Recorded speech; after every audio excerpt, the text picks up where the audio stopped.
El tema del día de hoy es una revelación progresiva del plan de salvación de Dios y hoy vamos a ver el pacto con Abraham, el pacto con Abraham.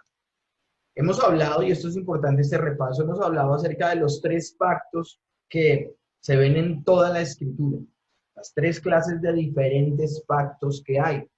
Y esos son el pacto de redención, el pacto de obras y el pacto de gracia. ¿Cuándo se presenta el pacto de redención? En la eternidad. ¿Entre quién se hace el pacto? Este pacto no se hace entre Dios y el hombre, se hace solo entre el mismo Dios, entre las personas de la Trinidad. Y este pacto de redención en la eternidad se convierte en la base de todos los otros pactos, porque todos los otros pactos hablan es de la relación que va a tener Dios con la criatura, con el hombre. Y vamos a ver en Efesios 1:4 un ejemplo de esto, de cómo desde el Señor, desde antes de la fundación del mundo, había decidido amar a sus escogidos. Desde antes de la fundación del mundo, ya se estaba gestando todo este plan para tener comunión con Dios. Ahora, también vemos el pacto de obras. Ese pacto de obras ya es cuando empieza a correr el tiempo, cuando el Señor ya ha creado, ha hecho toda la creación. Permítame un momentico, que hay personas que aún no han entrado.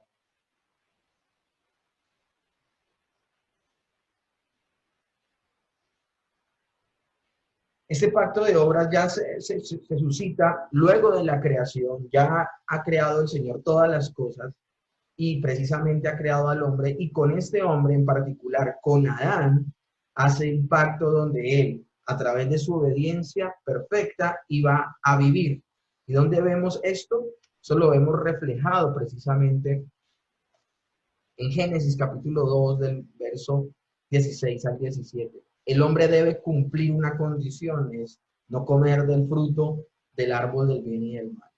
Obviamente sabemos todo lo que sucedió, se rompe este pacto al hombre desobedecer y pues obviamente de ahí en adelante, tan pronto se rompe el pacto, comienza a suscitarse, comienza a realizarse ese pacto eterno que se había decidido desde antes de la fundación del mundo, que es el pacto de gracia. El hombre al pecar inmediatamente debió haber muerto, pero en lugar de eso, él siguió respirando, él siguió viviendo y sucede lo inconcebible. En lugar de Dios destruir al hombre, matarlo, lo que hace Dios es que le cubre su pecado, escúchenme bien esto, cubre su pecado con las pieles de un animal inocente. Y esto es una cosa increíble lo que sucede. Entonces, aunque el Señor propiamente dicho va a hablar y va a determinar el pacto de gracia en Génesis 3:15, podemos ver nosotros que aún con todas las respuestas de Dios ante el pecado del mismo hombre, aunque el mismo pecado trajo consecuencias, el hecho de que la misericordia de Dios, su gracia, ya se empezara a ver evidente con el hecho de que el hombre continuara respirando, y aunque Dios cubriera su pecado, es que ya estaban dentro del pacto de gracia. Justamente el hombre debía dejar de respirar, debió haber muerto en el mismo momento en que mordió ese fruto del árbol, pero no es lo que sucede. Entonces empezamos a ver la misericordia que Dios tiene con el hombre. Ahora, el pacto de gracia se va a consumar en la persona de Cristo, pero se anuncia luego de que el hombre peca en Génesis 3:15, que ya lo hemos visto ampliamente. Ahora, dentro de ese pacto de gracia que sucede en el tiempo y donde se anuncian precisamente estos pactos previos que se consumarán, este pacto de gracia que se consuma en Cristo, en el nuevo pacto, es dentro del pacto de gracia que se suscitan estos pactos que mencionamos a continuación. Y esto lo aclaro porque muchas veces he visto que no lo tenían muy claro algunos estudiantes. Espero que con estos cuadros queden un poco más claros. Entonces, hablamos de que el protoevangelio es como el Señor evidencia. Vendrá uno de la simiente de la mujer que acabará con la obra de Satanás, el pecado, la muerte, con la simiente de la serpiente. Esto es interesante. Pero luego de que el Señor lo anuncia, empieza también a hablar cosas sobre ese pacto. para irlo mostrando de manera progresiva, más clara, de manera más diáfana, cada vez más. Entonces ahí vemos el pacto noético. Y vemos cómo en el pacto noético el Señor promete que habrá estabilidad en la tierra para que pueda venir ese Mesías, ese Salvador, ese Hijo de la mujer. Y también vamos a ver el día de hoy, continuando con esto, vamos a ir con el segundo pacto, y es el pacto Abraham. Ya hemos hablado con la introducción que hicimos de Abraham, de que el propósito era de Abraham levantar el pueblo de Dios, del cual vendría precisamente un hijo de Abraham, que es Isaac, y de Isaac nacería uno que es Jacob, y de Jacob nacería uno que es Judá, y de Judá nacería uno que es David, y de David vendría uno que es precisamente el Mesías. Obviamente la genealogía más detallada la pueden ver en Mateo capítulo. Lo interesante del asunto aquí es que el Señor le promete a Abraham, cuando él sale, cuando lo llama y lo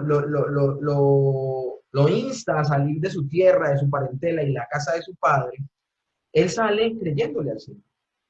Pero aunque eso es en Génesis capítulo 2, ahorita vamos a ver esto en más detalle, es en Génesis 15 donde él le dice, sal de tu tienda, mira las estrellas, y así como las estrellas son de multitudinarias, así será tu descendencia que no la vas a poder contar.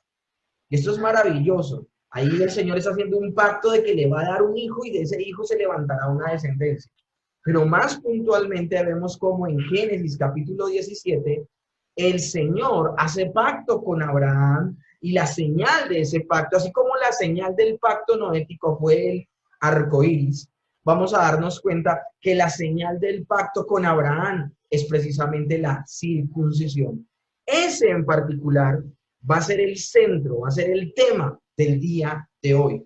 El pacto con Abraham que hizo Dios, qué repercusiones tiene para el pueblo de Israel, pero también para la iglesia en general. Y vamos a ver cómo la circuncisión, que es la señal de ese pacto, se convierte en algo maravilloso, que tiene un cumplimiento y unas especificaciones para el pueblo de Israel, pero tiene otras cosas maravillosas que podemos ver en el mismo Señor Jesucristo. Hablemos un poco rápidamente de la vida de Abraham. Abandona Ur de los Caldeos en Génesis 11:31. Luego parte de Aram, luego de la muerte de su padre, hacia Canaán en Génesis 12:1. Dios le llama teniendo edad de 75 años. Cuando habla Génesis 12:2, Abraham tiene 75 años, es donde le promete que levantará una descendencia grandísima de él. Ahora, en Génesis 12, del 10 al 20, se habla de que él habita por un tiempo en Egipto. Y luego se habla en Génesis 15, precisamente donde les digo que le dice que salga de la tienda y vea las estrellas. Es donde hace un pacto en primer lugar el Señor con Abraham y le dice puntualmente que se compromete, escúchenme bien, se compromete a levantar una descendencia. Nace Ismael, uno de los desaciertos de Abraham, a la edad de 85 años, es decir, él ya lleva 10 años esperando el cumplimiento de esa promesa que le ha hecho Dios. A la edad de 99 años, Génesis 17, le nace Isaac. En Génesis 21 podemos ver que a la edad de 100 años, perdón, a la edad de 99 años se le promete a Isaac. En Génesis 17 se le habla y le dice, de aquí a un año abrazarás un bebé. Es cuando se ríe Sara, y pues Dios dice, ¿por qué se ríe Sara? Y suceden todos estos acontecimientos. Y en Génesis 21 ya ha pasado un año, Abraham tiene 100 años y Abraham aquí ya puede darse cuenta que se está cumpliendo la promesa del Señor. Ahora, para él no fue necesario que se cumpliera para que la creyera. Génesis 21 nace Isaac y Génesis 22 pasan tal vez 13, 14 años. Génesis 22 nos habla del sacrificio que le pide Dios a Abraham y que él obedientemente va 3 días de camino, subiendo el monte con su hijo Isaac, quiere cumplir obedientemente lo que le está demandando el Señor. Sabemos ya al final de la historia. Génesis 23 nos habla de la muerte de Sara. Génesis 24 nos habla de cómo Abraham busca esposa para Isaac, pero en su deseo de buscarle esposa no tiene que ser una extranjera, tiene que ser de su casa, pero él no va a hacer que Isaac vuelva a Ur de los Caldeos, ni a Harán, no hará que vuelva por allá, sino que va a enviar a su siervo, a su damaseno Eliezer, para que vaya en busca de la esposa para Isaac. Y finalmente en Génesis 25 muere Abraham a la edad de 175 años. Hoy vamos a ver en este cuadro el desarrollo de la promesa que Dios le hizo a Abraham. En Génesis 12, Dios lo llama bueno, nos recuerda en Génesis 12 que él lo había llamado ya en Génesis 11 a que saliera de su tierra. En Génesis 13 vemos cómo hay un énfasis de la promesa de Dios sobre Abraham, luego de que Abraham se separa de su sobrino Lot. Lot elige los campos verdes de Sodoma, mientras que lo que ve en sus ojos Abraham es una tierra desértica, pero Dios le va a entregar esa tierra. Toda esa tierra no es así. Luego vemos en Génesis capítulo 15, él aún habitando en tiendas, todavía no tiene una vida sedentaria, sigue siendo nómada. Él recibe la promesa del Señor que ya les he hablado hoy 3 veces, de esa misma promesa, cuando el Señor dice, mira las estrellas, y le promete que le levantará una descendencia. Ahora, la promesa no fue tan sencilla. Nosotros leemos el pasaje de Génesis capítulo 15, y habla de que el Señor le dice a Abraham que tome unos animales y los divida, o sea, los corte a la mitad, y ponga una mitad a un lado y otra mitad a otro. Esa noche no durmió Abraham. Dice la Biblia que venían las aves de rapiña a llevarse los animales muertos. ¿Qué era lo que se estaba buscando con este sacrificio? Había una creencia en aquella época que esos animales divididos, partidos a la mitad, la persona que hacía una promesa pasaba por la mitad de esos animales. Y estaba diciendo, yo le prometo que yo voy a cumplir con este pacto que estoy haciendo con usted. Y si no cumplo este pacto, que yo quede como estos animales divididos. Tanto la promesa que Dios le hace a Abraham en Génesis 12, la que le recuerda en Génesis 13, y la que ahora le está haciendo en Génesis 15, todas son incondicionales. Y Dios se las está haciendo a Abraham. Él no le está pidiendo nada a Abraham, sencillamente es Dios comprometiéndose con Abraham, que levantará una descendencia de él, le dará un hijo. Y esto es maravilloso porque el Señor le está diciendo, yo te juro, lo hemos visto en varios pasajes de la Escritura donde dice la palabra que Dios juró por sí mismo y no se arrepentirá. Y lo tremendo del asunto es que él está diciendo porque la presencia de Dios pasa por en medio de los animales divididos. Eso es maravilloso. ¿Qué necesidad tiene Dios de hacer toda esta parafernalia? Sencillamente todo esto lo hace Dios. Dios no miente. El carácter de Dios es que Dios es verdad. Y lo tremendo del asunto es que el Señor se está haciendo toda esta parafernalia para darle la seguridad a Abraham de que él va a cumplir la promesa. Pero es cuando llegamos a Génesis capítulo 17, que en Génesis capítulo 17 el Señor va a hacer un pacto con Abraham, donde él sí le va a demandar algo a Abraham y le va a demandar algo al pueblo que se va a levantar de Abraham. Y dependiendo de esa obediencia, ellos van a recibir bendición o no la van a recibir. Y esa condición, escúchenme bien, es que ellos se deben circuncidar. Por eso en la fotico aparece un cuchillo de pedernal. Un cuchillo de pedernal es un cuchillo hecho de piedra, no de metal, de una piedra que era pedernal, muy fuerte y cortante. Y finalmente en Génesis 22, el Señor le va a pedir a Abraham que sacrifique a su hijo. Y la fe que se desarrolla en Abraham es tan maravillosa porque aún Abraham cree tanto en las promesas de Dios, en la promesa de que le va a levantar una descendencia. Alguien podría decir, pero ya Dios cumplió, ya tenía a Isaac. No, miren, la cuestión es que el Señor no le prometió a Abraham solo tener a Isaac. El Señor le prometió a Abraham que él sería el padre del pueblo de Dios. Esa era la promesa verdadera, grandísima. En ese momento, Isaac es un niño y todavía no ha tenido ni esposa ni hijos. Por eso es tan importante que se convierte que antes de morir Abraham, en el capítulo 24, está tan afanado de conseguirle una esposa a Isaac, porque solo tener una esposa del pueblo de donde él salió, una persona que iba a tener la misma fe que Isaac, de ahí va a venir esa descendencia maravillosa, descendencia que temería a Dios, como lo leímos en clases pasadas en Génesis capítulo 18. Dios sabía que Abraham le enseñaría a sus generaciones a temerle a Dios. Se va a levantar el pueblo de Dios. Lo tremendo del asunto es que Isaac todavía es un niño. No ha crecido, no tiene esposa, no tiene hijos. Y el Señor le está diciendo que lo sacrifique. Lo tremendo del asunto es que Abraham tiene tal seguridad en las promesas de Dios, que Abraham está dispuesto a sacrificar a su hijo porque él cree en un elemento maravilloso que se introduce en Génesis capítulo 22, que es la resurrección. Que lo veremos con completo detalle cuando hablemos de Isaac y su tipo con Cristo. Algo maravilloso. Abraham cree que así sacrifica a Isaac, Dios puede resucitárselo. Una cosa increíble, conexión directa con el Señor Jesús. Entonces aquí vemos el desarrollo del pacto con Abraham. Pero hoy día nos vamos a centrar en el pacto maravilloso concreto con su señal, que es la circuncisión. Y aquí tenemos que ver varias cosas. Primero que todo, el pacto de la circuncisión que habla todo el capítulo 17 de Génesis. Habla de unas demandas que se le hacían a la simiente física de Abraham, que hablan también de una entrega, de una tierra prometida física a ese pueblo y de una ley que se le iba a dar a ese pueblo. La ley de Moisés, escúchenme bien, aquí donde vemos el pacto de obras con Moisés. No quiero que ustedes se equivoquen pensando que es el pacto de obras con Adán. Cuando hablamos de pacto de obras con Moisés, es que en la circuncisión, como lo vamos a ver más adelante, se le demanda al pueblo andar delante de Dios y ser perfecto para poder conquistar la tierra que se le va a entregar.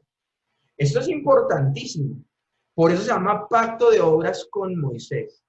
Pero el inicio de la ley mosaica, ¿saben cuándo es? El inicio de la ley mosaica es la circuncisión.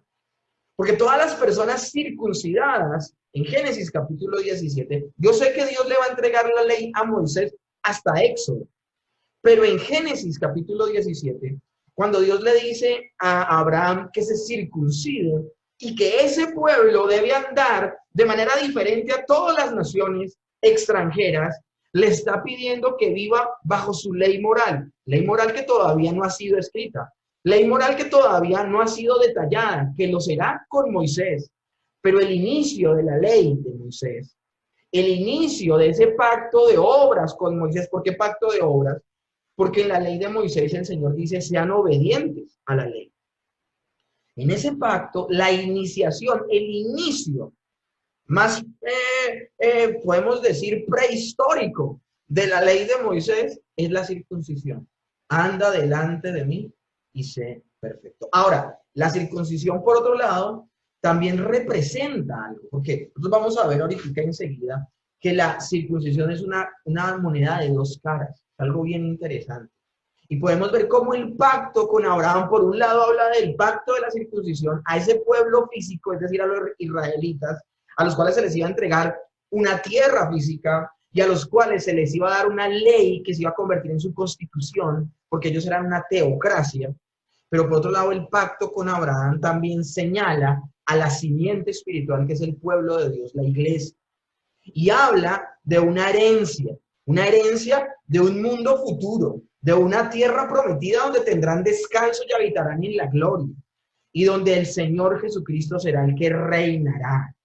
Ya la constitución allí no será sencillamente la ley de Moisés, porque todas las personas en la glorificación cumplirán perfectamente la ley de Dios, sino que reinarán el Señor Jesucristo y nosotros nos sujetaremos voluntariamente a su reino. Entonces, por un lado vemos el pacto de obras de Moisés y por otro lado vemos el pacto de gracia prometido.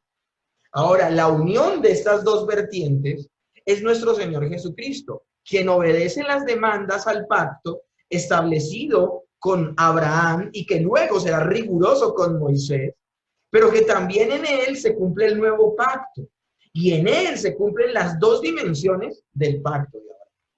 Alguien podría decir, no estoy entendiendo muy bien. No te preocupes, tendremos toda la clase para explicarles esta diapositiva. Toda la clase el propósito será explicarles esta diapositiva. Vayamos entonces al pacto con Abraham y esa moneda de dos caras, ¿qué es? O sea, tiene dos caras maravillosas, increíbles, fascinantes, pero necesarias, el pacto de Abraham. Tiene el pacto de la circuncisión, como se los he dicho acá. El pacto de la circuncisión y el pacto de gracia. Yo quiero que no pierdan de vista lo que les acabo de mostrar anteriormente, esas dos vertientes. Una es el pacto de la circuncisión, otro el pacto de gracia. Y acá se las voy a mostrar bien especificado. Ese pacto de la circuncisión era un pacto natural, en el cual estaba sujeto el pueblo natural de Dios. ¿Cuál era el pueblo natural de Dios? Los israelitas, los que iban a ser los descendientes de sangre y de carne de Abraham. Ahora, por la línea de Isaac, ¿no? Que ahí no cuentan los ismaelitas, aunque Ismael fue circuncidado. Y aunque se cree que aún los mismos descendientes de Ismael, los ismaelitas, continuaron con esto de la circuncisión. ¿Qué había prometido Dios a esa descendencia? Hablando de Isaac específicamente, pero obviamente, mis hermanos, esto abarcaba a todos los hijos de Abraham, porque la promesa era el pacto que hizo Dios con Abraham, es todos los nacidos bajo tu casa serán circuncidados al 8º día. Ismael en ese momento ya tenía como unos 16 años y Abraham estaba bien entrado en años, ya era viejito y de esa edad fueron circuncidados todos. Aún el Damaseno Eliezer fue circuncidado. Tanto los que habían nacido y estaban bajo la tutela de Abraham, porque si ustedes se dan cuenta, el pacto con Abraham de la circuncisión es interesante, es maravilloso. Él por un tiempo no tuvo hijos, pero él tenía siervos. Y este pacto de la circuncisión afectaba aún a sus siervos. Esto es interesante que ustedes lo tengan en cuenta. Ahora, ese pacto natural, que era para los siervos y también para la descendencia que se iba a levantar luego con Abraham, de Abraham, con Isaac, con Jacob, con las 12 tribus de Israel, todos esos descendientes naturales de Abraham, eran los que iban a practicar la circuncisión y era la señal de que estaban dentro del pacto con Dios. Ahora, este pacto era un pacto temporal. Era un tipo de algo perfecto, de algo que apuntaba y que era más maravilloso. Ahora, era un pacto bilateral, porque en el pacto se le demandaba obediencia al pueblo y el pueblo iba a ser bendecido. Entonces, el pueblo iba a hacer algo y otra parte la iba a hacer Dios. Era bilateral. Era un pacto condicional y la condición era la obediencia. ¿A quién cubría ese pacto? Solo a la simiente física de Abraham. Tenía promesas terrenales. Vas a tomar esta tierra, vas a ser bendito, vas a ser próspero, te multiplicarás, perdón, serás próspero. Entonces eran promesas terrenales.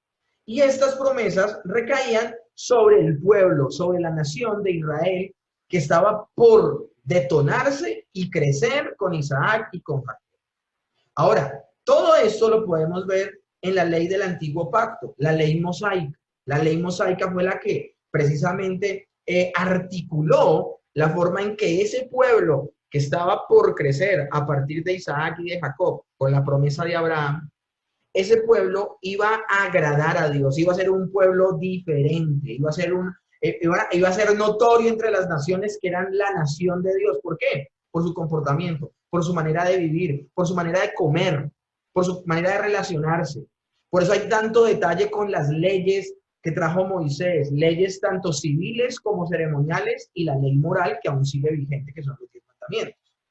Entonces lo interesante es que todo esto de la ley de Moisés, que no quiero entrar en mucho detalle, sencillamente la nombro porque el inicio de esa ley comienza con la circuncisión, al decirle el Señor en Génesis capítulo 17 a Abraham, anda delante de mí y sé perfecto, y obedece circuncidándote. Fue la primera vez que el Señor le da una orden para obedecer acciones a Abraham, porque todas las promesas que le había dicho anteriormente en Génesis 11, en Génesis 12, en Génesis 15, todas eran promesas unilaterales y que solamente el Señor se comprometía a levantarle una descendencia. Pero en esta oportunidad, en Génesis capítulo 17 con la circuncisión, se le exige por primera vez a Abraham obediencia y perfección, porque él no iba a ser cualquier persona, iba a ser el padre de la nación de Israel y necesitaban tener un testimonio a las naciones de que eran diferentes. Ahora, lo que emula esto es al pacto de gracia, un pacto que es sobrenatural, es eterno, tiene un cumplimiento total, no es un tipo, es unilateral porque el Señor se compromete a salvar.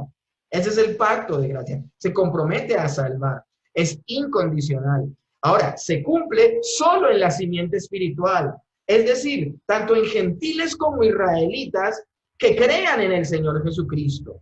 Tiene promesas espirituales, el pacto de gracia no tiene promesas de este mundo.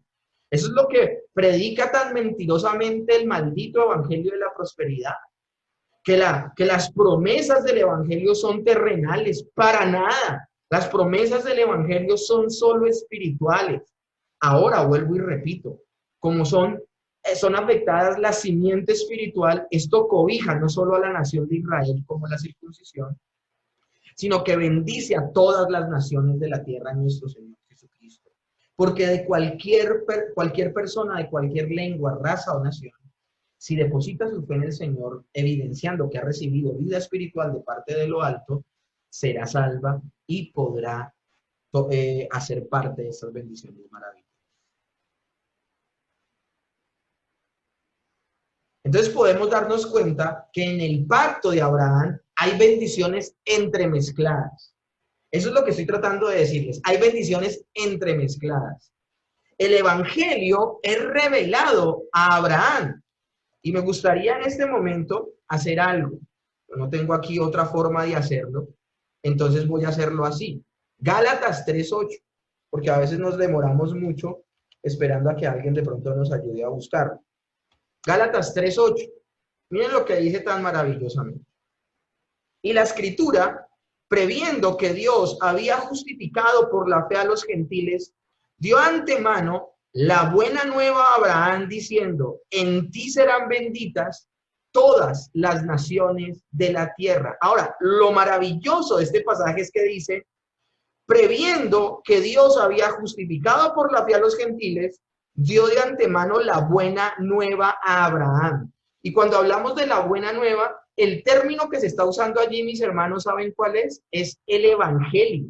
Esto es lo interesante, el evangelio. Entonces yo quiero hacerles una pregunta. La pregunta aquí sería, ¿Abraham entendió el evangelio? Abraham, según Gálatas capítulo 3, verso 8, Abraham entendió el evangelio porque dice que a Abraham se le reveló el evangelio. ¿Pero cómo? Se le reveló en una revelación progresiva a través de sombras y figuras. ¿Lo entendió? Sí, pero no como lo entendemos nosotros, pero sí lo entendió. Entonces, se desarrolló primero el pacto sinaítico y el evangelio está velado bajo ese antiguo pacto como lo conocemos nosotros. Nosotros como lo conocemos ahora, el día de hoy, como lo vemos específicamente, no lo podían ver ellos. Estaba velado por el pacto sinaítico, por la ley de Moisés que inició con el pacto de Abraham y la circuncisión. ¿Cuándo vendría la plena revelación? Eso nos lo dice Hebreos, capítulo 11, del 39 al 40. Hebreos, capítulo 11, del 39 al 40, dice así. A ver si esto funciona.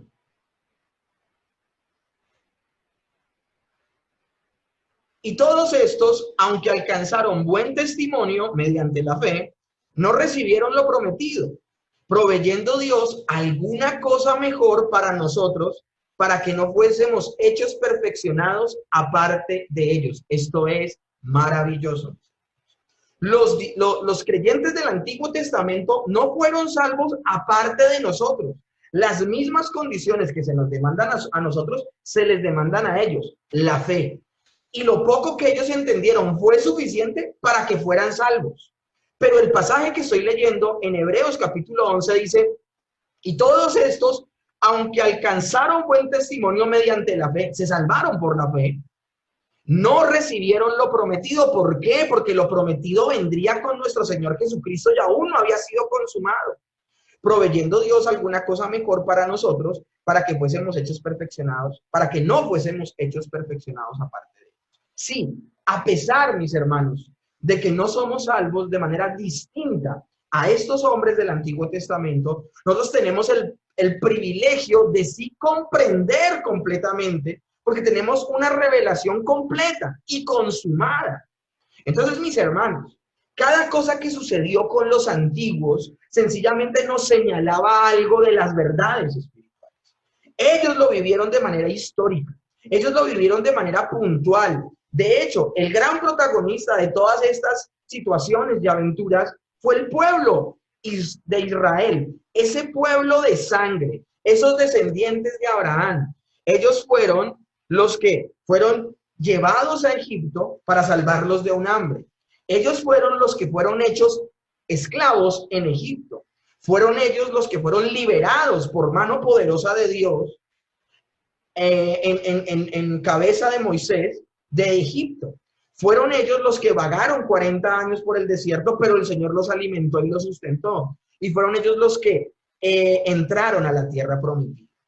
Y las liberaciones del Israel físico son el tipo de redención de su iglesia.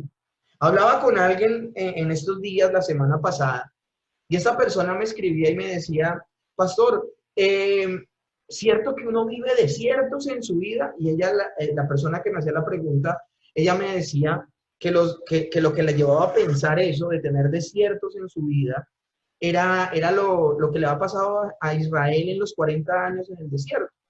Yo le decía a ella que debíamos darle una lectura correcta a esa situación, a ese momento histórico de Israel, y eso es lo que estamos hablando aquí.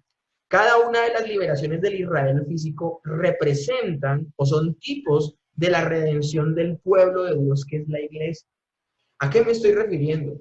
Por ejemplo, cuando el Señor liberó de la esclavitud a los hebreos por mano de Moisés, y con las 10 plagas y con el vencer a todo el ejército de Faraón y el mar abierto y sepultándolos en el mar rojo y todo este tipo de cosas, ¿esto sabe qué tipifica?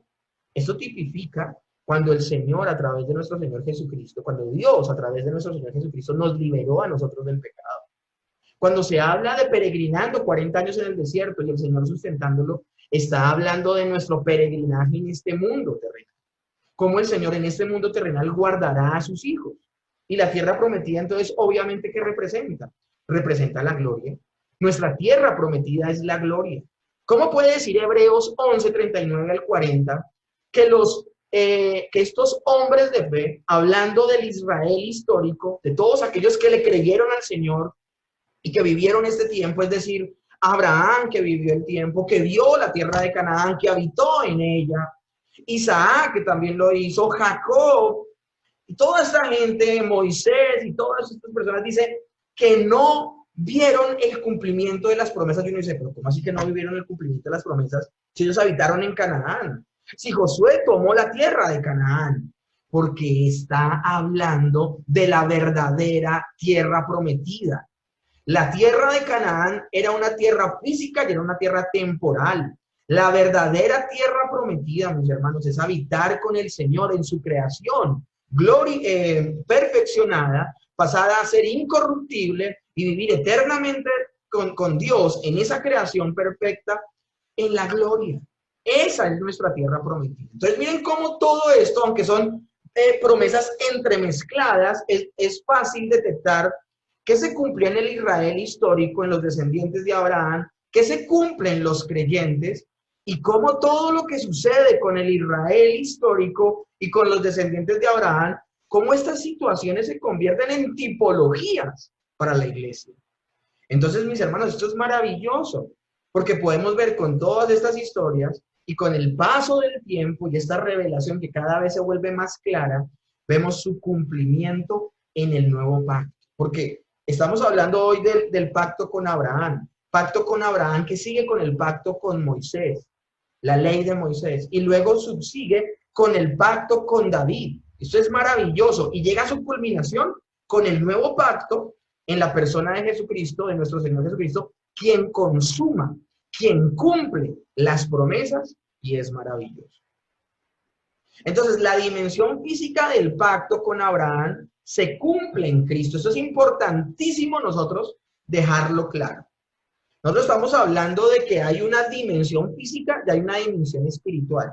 La dimensión física se cumple en los descendientes de Abraham. La dimensión espiritual se cumple en todos los verdaderos creyentes que se convierten en hijos de Abraham, hijos del Padre de la fe, pero de manera espiritual. ¿Ok? Aquí vamos a hablar de la primera parte, de la dimensión física. Bueno, esa dimensión física que se cumple solo en los descendientes de Abraham, esa dimensión física del pacto con Abraham se cumple perfectamente solo y absolutamente en nuestro Señor Jesucristo. ¿Cuál es la relación entre las dimensiones físicas y espiritual que hay entonces? Ya se los mencioné de alguna manera con la diapositiva anterior, pero hagámoslo con esta. El Mesías, el hijo físico de Abraham, acuérdense que el Señor le está prometiendo a Abraham tener un hijo y que sea una gran descendencia por una sencilla razón. Quiere levantar una simiente, la simiente de la mujer, que es un pueblo apartado para Dios, pero el propósito, ¿cuál es? Yo ya se los he dicho en varias predicaciones y clases pasadas. El propósito es que de Israel se levantara ¿quién? El Mesías. El centro no es el pueblo. El pueblo fue un medio a través del cual venía el cumplimiento de la promesa, que es ¿quién? El Mesías, el Señor Jesucristo. Ahora, esas promesas terrenales tienen un cumplimiento necesario para las bendiciones espirituales. Pero no podemos decir que esas bendiciones terrenales se cumplieron perfectamente en las personas terrenales. Dice la palabra, en Isaac te será llamada descendencia. Ahora, Isaac se convierte por excelencia en un tipo del Señor Jesucristo. ¿Por qué? En su nacimiento sobrenatural. Esto es increíble, como un viejito, una mujer que era estéril, menopáusica y vieja, al lado de un hombre de 100 años, porque ya nos hemos dado cuenta que él deja embarazada a Sara de 99 años y el niño nace cuando él tiene 100. Una cosa increíble, así como el nacimiento del Señor Jesús también fue algo sobrenatural. Vemos también cómo Dios le pide a Abraham que sacrifique a su hijo, representando el sacrificio de nuestro Señor Jesucristo, que cuando el Señor Jesucristo fue sacrificado, nadie detuvo. Él sí fue sacrificado. Y lo tremendo del asunto es cómo aún en Isaac se ve representada la resurrección, porque Abraham tenía la fe de que aún si estuviese muerto su hijo, podía resucitar para que se cumplieran las promesas. Hebreos 11:19, me gustaría leerlo. Hebreos 11, versículo 19 dice así. Perdonen el computador que no está tan rápido. Pensando que Dios es poderoso para levantar aún de entre los muertos, de donde en sentido figurado también le volvió a recibir. Una cosa maravillosa. A mí me llama la atención ver a un Abraham diciéndole a sus siervos, cuando él va a subir la montaña, él sale con unos siervos y con su hijo, de donde está habitando, y camino de 3 días llegan a la montaña y todo este tipo de cosas, pero él va con algunos siervos, y él le dice a los siervos que se queden abajo en la falda de la montaña, él solo va a subir con Isaac. Y él le dice a sus siervos, le dice, iremos, adoraremos y volveremos. O sea, por la fe, él declara que él va a ir y va a volver con su hijo Isaac.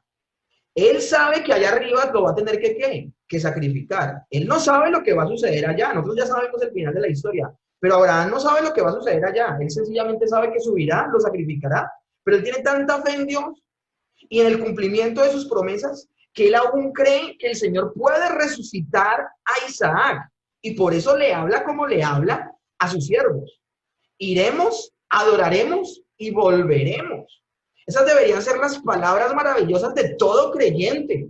Al creer en la vida, obra, muerte, resurrección, ascensión de nuestro Señor Jesucristo y su próxima venida. Hablarlo sin dudar a dudas, hablarlo de manera que no haya duda alguna, sin lugar a dudas, de que todo esto sucedió y sucederá, hablando de su segunda venida.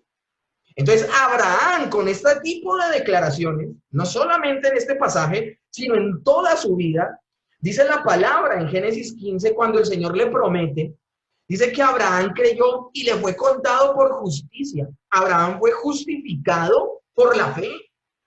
Él no fue justificado por sus obras. Él fue justificado por la fe, porque les tengo noticias, mis hermanos. Abraham no fue justificado cuando se circuncidó. Abraham fue circuncidado cuando el Señor le prometió de manera unilateral, sin demandarle nada. Y Abraham le creyó. Eso lo podemos ver en Génesis 15:6 y en Juan 8:56, donde el Señor Jesús le dice a los fariseos, el mismo Abraham creyó. ¿Y ustedes no creen, Dios de corazón? Esto es maravilloso. Y entonces aquí viene una máxima, mis hermanos. Lo físico siempre es seguido, o anticipa, más bien, lo físico anticipa a lo espiritual. Lo físico siempre anticipará a lo espiritual. Y por eso, cada una de estas ricas historias nos muestra verdades espirituales maravillosas. Entonces podemos decir nosotros sin lugar a dudas que el Israel físico, en el que se cumplen perfectamente tanto las promesas como demandas que hizo Dios, es nuestro Señor Jesucristo. Ahora, antes de llegar a eso, que Jesucristo es el verdadero Israel, hablemos de algo.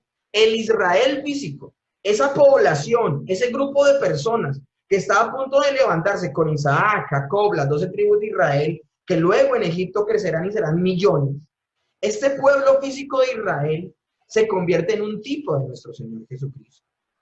El Señor le habla a su pueblo, o bueno, a Moisés en su momento en Éxodo 4:22-23, y habla de cómo la nación será santa, y se habla de que ese pueblo que se ha levantado, hijos de Abraham, se le conoce como el primogénito de Dios. Lo mismo que habla Jeremías en el capítulo 2, el verso 3. Ahora, a ese pueblo que es apartado para Dios, que es apartado para ser santo, y que es el primogénito de Dios, ese pueblo. ¿Y por qué primogénito se le llama así a la nación de Israel? Porque díganme, ¿qué otra nación se le llama pueblo de Dios? No, a Israel, a Israel. Luego en el Señor Jesucristo todas las naciones serían benditas, pero esa es la parte espiritual, no la parte física. En la parte física, solo Israel, y por eso se le llama nación santa, porque ha sido llamada para estar aparte. La Biblia habla de que al pueblo de Dios se le llamaba en el desierto la asamblea. Y el término que se le habla, asamblea, es eclesía. Los llamados afuera, los llamados aparte. Eso es el grupo, el pueblo de Dios físico Israel. Ahora, ese pueblo al que se le está demandando vivir de manera santa, porque son los primogénitos de Dios, con la circuncisión son obligados a ser justos. El momento principal donde a ellos se les dice, anden delante de mí y sean perfectos, fue con Abraham y la circuncisión, pero subsiguientemente con la ley de Moisés. La ley de Moisés les decía, pueden hacer esto, no pueden hacer esto. Ustedes deben caracterizarse como un pueblo especial para Dios. Ahora, en el Nuevo Testamento, Cristo cumple lo que no pudo cumplir Israel, porque dígame, ¿cuándo ellos pudieron andar delante de Dios perfectamente? ¿Cuándo ellos pudieron cumplir al pie de la letra la ley de Moisés? Para nada. Mientras que nuestro Señor Jesucristo sí. A mí me llama poderosamente la atención lo que dice Oseas capítulo 11, verso 1. Oseas capítulo 11, verso 1 habla de que Dios llamó a su hijo, a su pueblo de Egipto.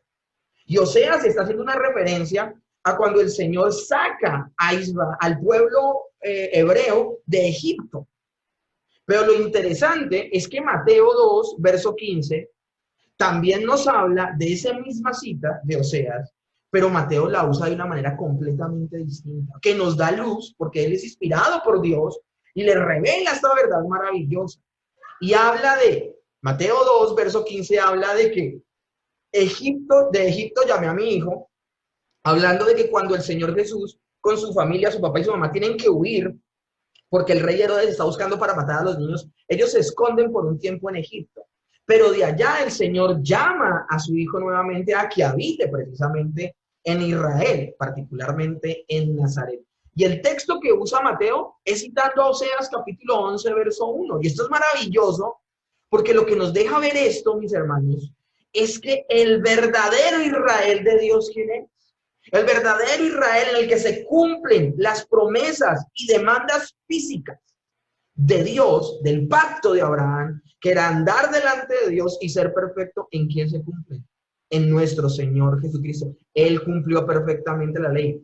Y de hecho, Él cumple perfectamente la ley desde que tenía 8 días de nacido, porque lo llevan sus papás y lo circuncidan. Y en esta clase, mis hermanos, ahora yo digo desde los 8 días de nacido, pero no, en todo el tiempo, desde su nacimiento, se cumplieron todas las profecías hechas del Mesías en la persona de nuestro Señor Jesucristo. Antes de su nacimiento, antes de la encarnación, durante su nacimiento, durante toda su vida y aún en la resurrección. Esto es maravilloso. Ahora, lo tremendo del asunto con esto, mis hermanos, es que estoy nombrando esto, que tengamos pendiente que el Señor Jesús es el cumplimiento, porque mis hermanos, Cristo cumple todo lo que debía ser el hijo físico de Abraham. Y nosotros vamos a ver las implicaciones que tiene el que el Señor Jesús haya sido circuncidado y que el Señor Jesucristo haya sido circuncidado al 8º día, todos los beneficios que le trae al creyente. Porque es que a eso apuntamos el día de hoy. Cristo cumple todo lo que debía ser el hijo físico de Abraham. Génesis 17, del 1 al 9, mis hermanos. Es la especificación de lo que era la circuncisión y lo que demandaba Dios al pueblo que estaba levantando de Abraham, que andara de manera santa delante de Dios, santa delante de Dios. Ningún hijo de Abraham, ni siquiera el mismo Abraham, cumplió perfectamente esto, sino se cumple en nuestro Señor Jesucristo, se cumple en nuestro Señor Jesucristo.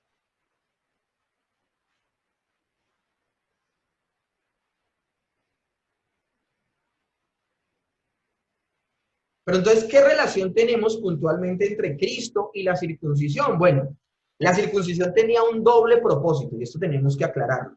Y el doble propósito que tenía la circuncisión era, uno, sujetar, escúchenme bien, sujetar bajo toda la ley a ese pueblo que nacería de Abraham.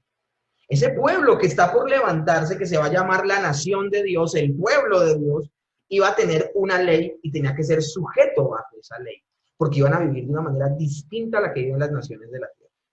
Ahora, a través de levantar ese pueblo, Dios preservaba la descendencia de Abraham en Isaac para la venida del Mesías. ¿El Señor qué estaba haciendo? ¿Por qué el Señor permite que se levante un pueblo a partir de Abraham? Porque de ese pueblo vendrá el Mesías. Entonces, Él quiere preservar este linaje que viene de Abraham. ¿Pero para qué? Para que nazca el Mesías. Ahora, ese pueblo, mientras se multiplica y crece y pasa con el tiempo, las generaciones, hasta el tiempo que Dios ha determinado que nazca el Mesías, ese pueblo debía tener una ley que lo caracterizara. ¿Por qué? Porque esa nación iba a vivir en una teocracia. ¿Quién era el Señor de esa nación? Dios. Y la constitución de ese pueblo la había determinado Dios mismo. Por eso hay leyes civiles, ceremoniales y la ley moral, que son los 10 mandamientos. Todo esto lo debía cumplir el pueblo de Dios. Ahora, solo en Cristo se cumple su diseño y su propósito. ¿Por qué? Porque solo Cristo se sujetó perfectamente a esa ley y Cristo mismo era el propósito de que se levantara toda esta descendencia. Entonces, esto es maravilloso.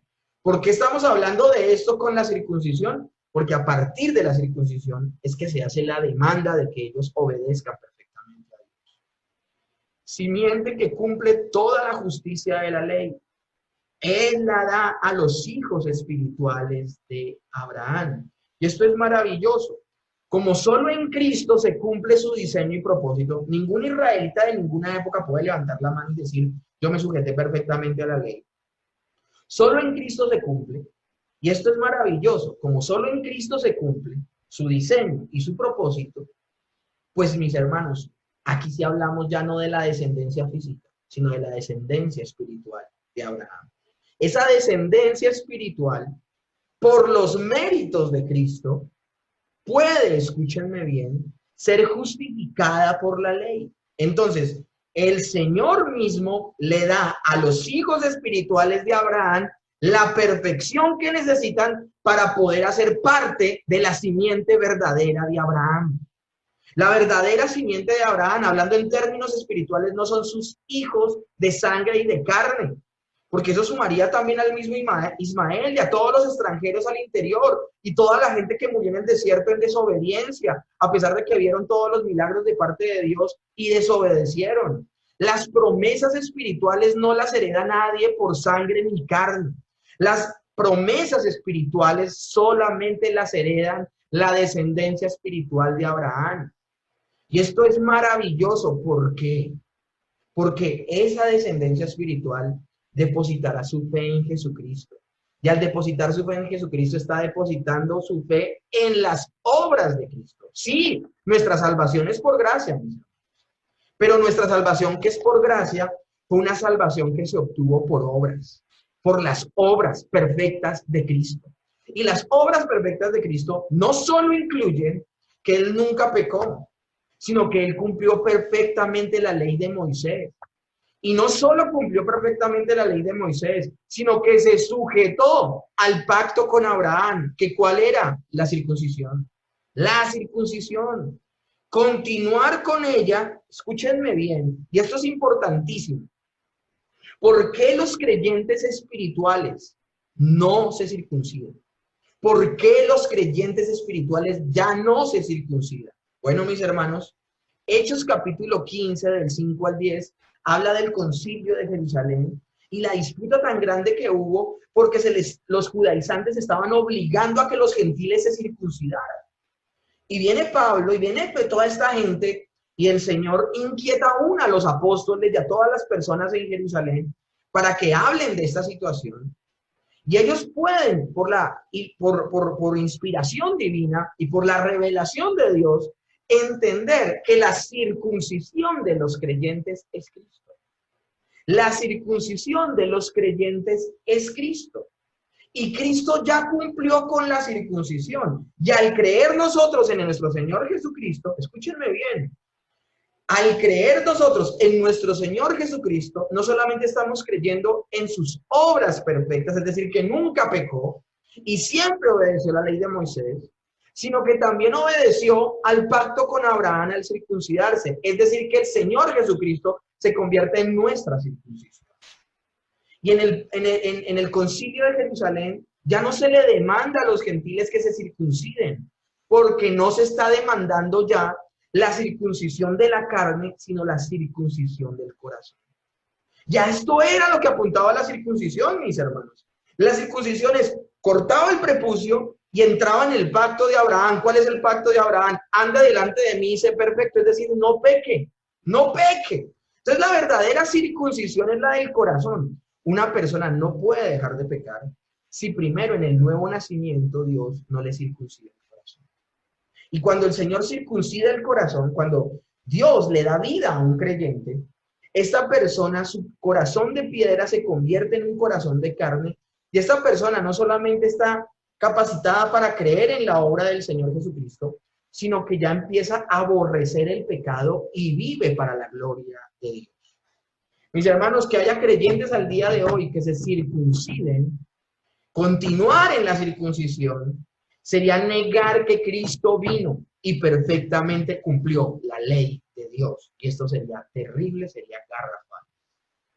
Entonces, mis hermanos, ¿cómo se relaciona la circuncisión de Jesús con la nuestra? Vuelvo y se lo repito. Nadie podía disfrutar de beneficios del antiguo pacto sin la circuncisión. Es decir, no podrían heredar la tierra, no podrían ser bendecidos por el Señor si no se circuncidaban. No serían parte del pueblo de Dios si no se circuncidaban. Estamos hablando de los beneficios del pueblo físico de Abraham. Nadie podía disfrutar de las bendiciones si no estaban bajo el pacto de la circuncisión. Todo el pueblo de Israel, todo el pueblo de Dios no podía si no estaba bajo la circuncisión. Esto es tan así, mis hermanos, que existe un pasaje en las Escrituras que a veces no se predica mucho. Y es cuando, eso lo vamos a ver cuando lleguemos a Éxodo, pero es interesante hablarlo el día de hoy. Lo tremendo del asunto es que cuando el Señor manda a cuando el Señor manda a Moisés a que libere al pueblo de Egipto, dice que cuando va camino de donde él vivía, con su suegro Yetro y su esposa, y va hacia Egipto, él se lleva a su esposa y a su hijo, se lo lleva, van para allá. Y mientras van para allá, el Señor se le aparece en el camino para matar a Moisés. Esto uno dice, ¿cómo así? El Dios que llama a Moisés en la zarza ardiente y le dice, vaya y libera a mi pueblo, se le aparece en el camino para matarlo. ¿Y por qué lo quiere matar? Se cree que le dio una fiebre fuertísima a Moisés y estaba por morirse. Y de alguna manera, iluminada por el Señor, y obviamente se cree que Moisés le ha enseñado la ley de Dios a su esposa Séfora. Séfora, iluminada por Dios, entiende que la ira de Dios ha recaído sobre Moisés porque su hijo mayor, Gersón, no ha sido circuncidado. Y en ese mismo momento, Séfora toma un pedernal y circuncida a su hijo y toma el prepucio y lo bota a los pies de Moisés y dice, tú me eres un esposo de sangre. Y ahí mismo toma a su hijo y se devuelve a donde su papá es un Dios de temer. Pero en el mismo momento que hace esta situación, Séfora se sana a Moisés. Entonces se ve lo categórico de Dios, de que no va a usar a un hombre que no está bajo el pacto de Abraham, no va a usar a un hombre que no honra el pacto de Abraham, cuando más adelante Dios va a hacer un pacto con el mismo Moisés. Dios no va a usar a un hombre que no honra el pacto de Abraham.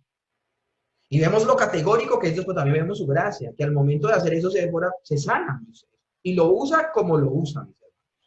Entonces podemos hablar de que una persona que no estaba en el pacto de Abraham no sería bendecido. Y lo vemos categóricamente con esa historia que les digo de Moisés. Pues lo mismo sucede, y aquí es donde se relaciona lo físico con lo espiritual. Pues lo mismo que pasa con la nación física, también sucede con las bendiciones espirituales del nuevo pacto. Si no es por la participación de las justicias perfectas de nuestro Señor Jesucristo, por la fe, la circuncisión de Cristo no cuenta como nuestra.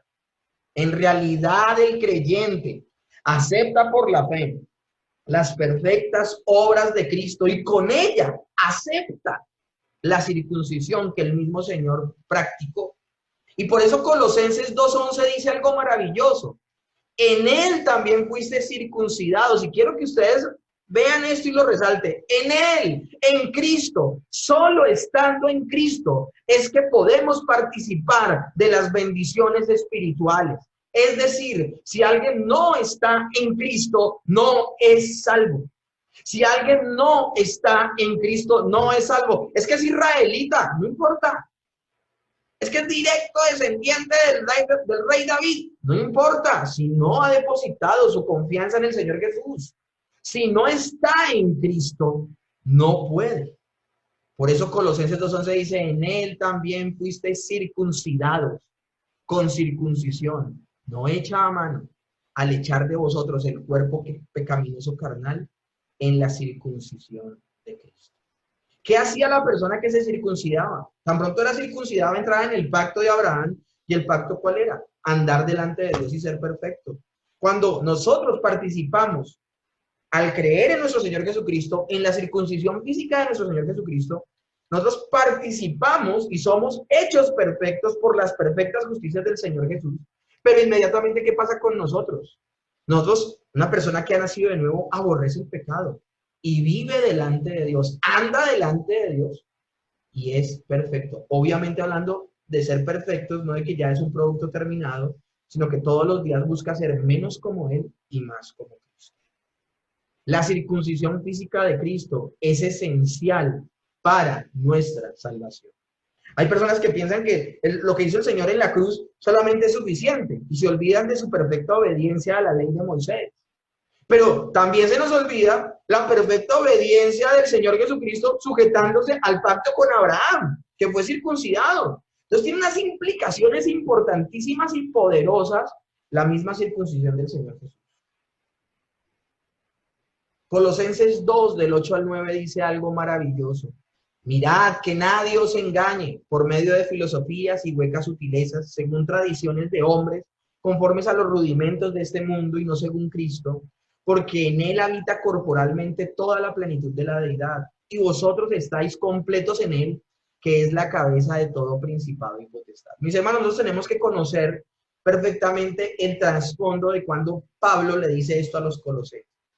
Pablo le dice eso a los colosenses cuando los colosenses están siendo visitados, acechados y aún tentados por los judaizantes que les están diciendo que el sacrificio de Cristo no fue suficiente. O sea, Cristo no es suficiente, dicen los judaizantes. Cristo no es suficiente. Por esa razón, todo gentil que crea en el Señor Jesucristo es obligado a circuncidarse, mis hermanos. Y miren, mis hermanos, por eso es que brilla aquí cuando dice el apóstol Pablo, mire que nadie los engañe. Los judaizantes no podían engañar a los verdaderos creyentes diciéndoles que la obra de Cristo no había sido perfecta. Eso es gravísimo, mis hermanos. ¿Por qué? Porque en Cristo, mis hermanos, estamos completos. En Cristo estamos completos. No hay necesidad de circuncidarnos, porque Él cumplió perfectamente. Él es el Israel en el cual se cumple perfectamente la ley. Y si nosotros creemos por la fe en Él, Él nos justifica. Entonces nosotros somos circuncidados en Cristo. Ya les he explicado el contexto peligroso de Colosenses, ¿no? De la carta a los Colosenses. Pues mis hermanos, nuestra unión con Cristo da participación en beneficios espirituales que estaban anunciados en la sombra de la ley. No somos circuncidados, sino que en Él estamos circuncidados. Y somos hechos justos por las justicias de nuestro Señor Jesucristo, por las obras que Él hizo. Él ganó estando circuncidado y bajo la ley. Cuando Él fue crucificado en la cruz del Calvario, Él había cumplido perfectamente la ley de Moisés. Y cuando fue crucificado, su cuerpo había sido circuncidado, sujetándose al pacto con Abraham. Pero mis hermanos, dice también la palabra en Colosenses que esto lo que produce en nosotros es santificación. Y por esa razón nunca debemos olvidar a dónde apunta esta maravillosa salvación, es que seamos como nuestro Señor Jesucristo. Romanos 15, del 8 al 9 dice, Cristo Jesús vino a ser siervo de la circuncisión, porque Él sin necesidad de circuncidarse. ¿Él qué necesidad tenía de circuncidarse? ¿Él qué necesidad tenía de estar bajo la ley? ¿Qué necesidad tenía? Si Él es perfecto, Él no podía pecar. ¿Qué necesidad tenía de circuncidarse? Ninguna. Pero lo hizo. Cuando la Biblia habla de que Él no tomó como cosa que aferrarse el ser igual a Dios, que se humilló hasta lo sumo, que el Señor Jesucristo fuese circuncidado, hacía parte de esa humillación. Entonces, a eso es a lo que hace referencia el apóstol Pablo cuando dice, Cristo Jesús vino a ser siervo de la circuncisión, para mostrar la verdad de Dios, para confirmar las promesas hechas a los padres, y para que los gentiles glorifiquen a Dios por su misericordia. Oh, esto es maravilloso. En Cristo se cumplen las promesas a los padres. ¿A quiénes? Abraham, Isaac, Jacob, promesas que afectaban a todo el pueblo de Israel. Pero dice, y para que los gentiles glorifiquen a Dios por su misericordia. En Cristo, tanto gentiles como israelitas pueden ser salvos al nacer de nuevo, al depositar perfectamente su confianza en Cristo Jesús. Bueno, mis hermanos, ya finalizando la clase del día de hoy, sin obediencia perfecta no sirve de nada la circuncisión. Cumplimiento en Cristo entonces de la circuncisión. Quiero dejarles claro algo, mis hermanos. Ninguna persona, y vuelvo y digo, ninguna persona, y vuelvo y lo repito, ninguna persona, desde el mismo Abraham hasta todos los israelitas que han nacido, ninguno, a pesar de estar bajo el pacto de la circuncisión, ninguno cumplió perfectamente la demanda de Génesis 17, andar delante de Dios y ser perfecto.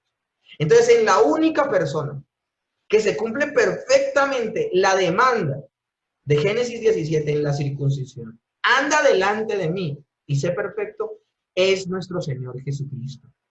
Y escúchenme bien esto, si no hay obediencia perfecta de la ley, la circuncisión no sirve para nada. Romanos 2, el 25, el 28 y del 28 al 29 habla de eso. Si una persona circuncidaba, pecaba, no guardaba la ley perfectamente, de nada le servía estar circuncidado. No da parte en el pacto de gracia que una persona esté circuncidada. Una persona hace parte del pacto de gracia porque confía solo en los méritos de Cristo, no en una señal física externa, que es lo que dice Gálatas 6, del 12 al 16. La circuncisión cumplió su fin solo en nuestro Señor Jesucristo. Expiró junto con todo el sistema ceremonial y civil dado en el Sinaí. Y así como al día de hoy no es necesario sacrificar corderos, ni cumplir la ley civil ni ceremonial, porque la cumplió perfectamente el Señor Jesús, tampoco ya hay necesidad de circuncidarse. Ahora, hago la aclaración, la ley moral, los 10 mandamientos siempre seguirán vigentes. Y la ley moral, sencillamente una descripción más detallada, la ley moral era el general, pero la ley civil era el discriminado detallado de muchas cosas de la ley moral de Dios. Esa ya no está tan detallada, pero los 10 mandamientos siguen vigentes, mis hermanos. Pues mis hermanos, les tengo noticias. El Señor Jesús cumplió la ley moral, la ley civil y la ley ceremonial perfectamente. Y así como quedaron expiradas estas ceremoniales y civiles, también quedó expirada la misma circuncisión porque tuvo su cumplimiento en nuestro Señor Jesucristo. Miren lo que dice Filipenses 3:3, es maravilloso, porque nosotros somos la circuncisión, los que en espíritu servimos a Dios y nos gloriamos en Cristo Jesús, no teniendo confianza en la carne. ¿Cuál era el propósito de la circuncisión? Que la gente andara perfectamente delante de Dios. Entonces, mis hermanos, cuando dice, porque nosotros somos la circuncisión, está hablando de los verdaderos creyentes, tanto israelitas como gentiles, que al nacer de nuevo, al habitar el Espíritu Santo en sus vidas, estas personas anhelan la santidad, anhelan vivir para la gloria de Dios. Entonces, la verdadera circuncisión es el cambio de corazón. El antiguo pacto era la circuncisión de la carne. El pacto renovado, el nuevo pacto, es la circuncisión de nuestro corazón, que es la manera más maravillosa de hablar de qué, del nuevo nacimiento. Finalizo con esto, mis hermanos. Hay personas que reemplazan el bautismo con la circuncisión. Esto es aquí, ya terminamos el tema de la circuncisión y del pacto con Abraham, pero hay que hacer como una pequeña aclaración. Hay gente que reemplaza el bautismo con la circuncisión. Y mis hermanos, la circuncisión y el bautismo son cosas completamente distintas. La circuncisión hace parte del antiguo pacto. La circuncisión fue el inicio, hace parte de la ley. Ahora, se realizaba en el hijo físico de Abraham, no en los hijos espirituales de Abraham. Entonces ya desde allí partimos de que está mal enfocado esto de querer reemplazar la circuncisión con el bautismo. Hecha, escúchenme bien, solo a los hijos o a los que hacían parte del pueblo de Dios físico, la nación de Israel, los descendientes de Abraham. Mientras que el bautismo está estipulado es en el nuevo pacto.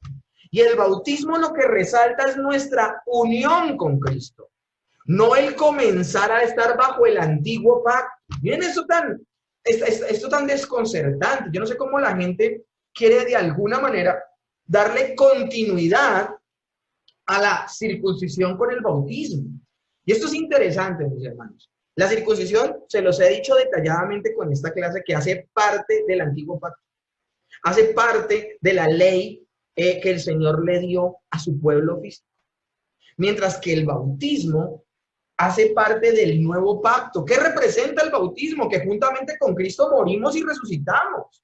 La alegoría maravillosa del bautismo, cuando el creyente la realiza, el creyente sencillamente está haciendo evidente y visualmente claro a toda la gente en general una verdad espiritual invisible que sucedió en él, que es que él al unirse con Cristo murió a los pecados y nació a una vida nueva en santidad. Murió juntamente con Cristo y resucitó juntamente con Cristo, que es lo que dice Colosenses, Romanos 6. Y mis hermanos, hay gente que dice que la circuncisión y el bautismo tienen que ver porque es el sello de nuestra fe. Mis hermanos, es una gran equivocación.